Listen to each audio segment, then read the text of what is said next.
मुख्यमंत्री देवेंद्र फडणवीस यांची एक जाहिरात सध्या राज्यामध्ये वादाचं कारण ठरत आहे। त्या जाहिरातीमुळे 2 दिवसांपूर्वी विविध वर्तमानपत्रात ही जाहिरात झळकली होती।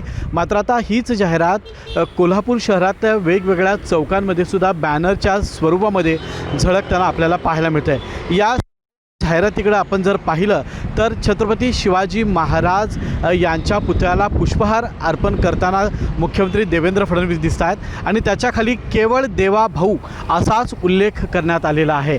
ही जाहिरात नेमकी कोणी दिली या संदर्भात या जाहिरातीवर मजकूर छापण्यात आलेला नाही किंवा नाव किंवा मोबाईल क्रमांकसुद्धा या ठिकाणी छापण्यात आलेला नाही। मात्र केवळ देवेंद्र फडणवीस आणि छत्रपती शिवाजी महाराज या दोघांच्याच प्रतिमा या जाहिरातीवर असल्याचं आपल्याला पाहायला मिळत आहे। शिवसेनेचे खासदार संजय राऊत यांनी या जाहिरातीसंदर्भात साधारण 50 कोटी रुपयांचा खर्च केल्याचा आरोप केलेला आहे।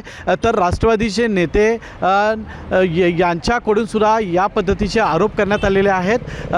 रोहित पवार यांनी ही जाहिरात राज्य सरकारमधल्या एका मंत्र्याने दिल्याचा उल्लेखसुद्धा त्यांनी केला आहे। मात्र सध्या गणेश उत्सव संपल्यानंतर कोल्हापुरातल्या वेगवेगळ्या कॉर्नरला वेगवेगळ्या चौकांमध्ये अशा पद्धतीची ही जाहिरात आपल्याला पाहायला मिळते आणि या जाहिरातीमुळे पुन्हा एकदा वाद निर्माण होण्याची शक्यता निर्माण झालेली आहे। रणजित पासगावकर, साम टीव्ही, कोल्हापूर।